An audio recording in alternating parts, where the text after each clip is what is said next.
Hello everyone, I'm Paul McGuire Grimes. Leo, Meryl, Jennifer Lawrence, Jonah Hill, Ariana Grande, all in the same movie? Writer-director Adam McKay is bringing all these forces together for a star-studded satire, Don't Look Up. It's now in theaters and will be streaming on Netflix December 24th, and I want to talk about it. This is Paul's trip to the movies.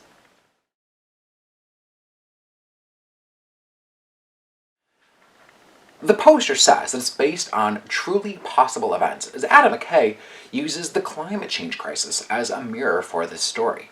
Jennifer Lawrence stars as Kate, an astronomy grad student who believes that a comet is barreling toward Earth. She informs her professor, Dr. Randall Mindy, played by Leonardo DiCaprio, and their team quickly plots out the precise coordinates and the timing of this comet that is 5 to 10 kilometers wide. Now, with 6 months to go before Doomsday, they take their findings to the White House to meet President Orlean, played by Meryl Streep. Now, she's clearly a Trump-inspired leader who basically laughs in their face, claiming that the timing is just atrocious with the midterms around the corner.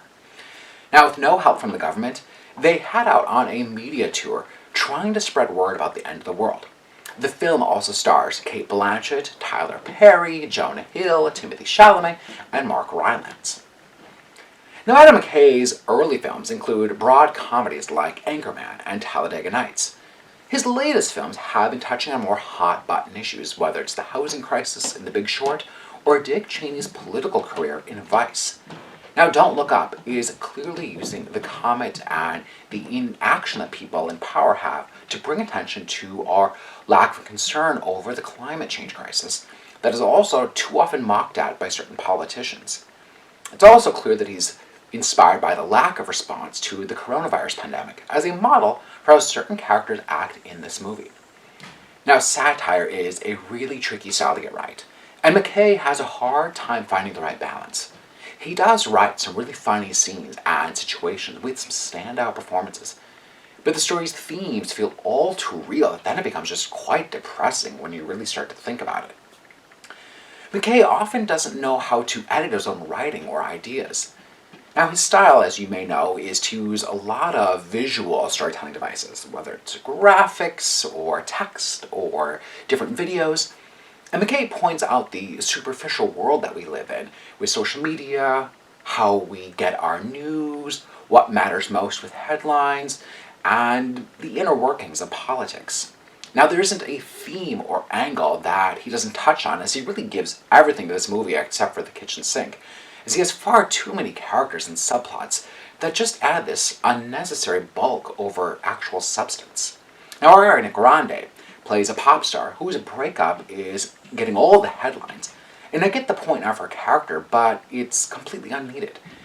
Now, she does have a really great song that's used as the film's theme, and the same could be said for Timothy Chalamet's character. It's just completely unnecessary. Now, Leonardo DiCaprio gets to lean into his nerdy comedic side more than usual, and he's a really great monologue during this news segment that really is speaking to what so many of us have been thinking.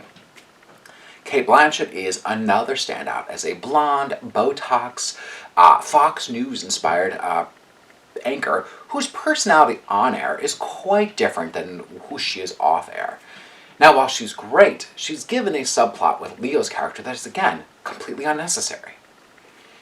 Now, I don't know if Adam McKay will cross party lines or find a new audience for his message, but there's enough of Don't Look Up that is worth recommending. It's fun to see so many of these actors sharing scenes together as they're all having a blast with their characters. In the end, though, it's frustrating to see that there's a great movie in there that's then buried by too many ideas just working all at the same time. I'm giving Don't Look Up 3 out of 5 ticket stubs. If you like my review today, click subscribe on my YouTube channel, get some of the movie reviews, as well as my appearances on Twin Cities Live.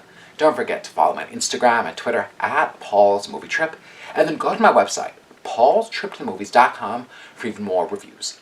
Thank you so much for watching my review of Don't Look Up. This is Paul's Trip to the Movies.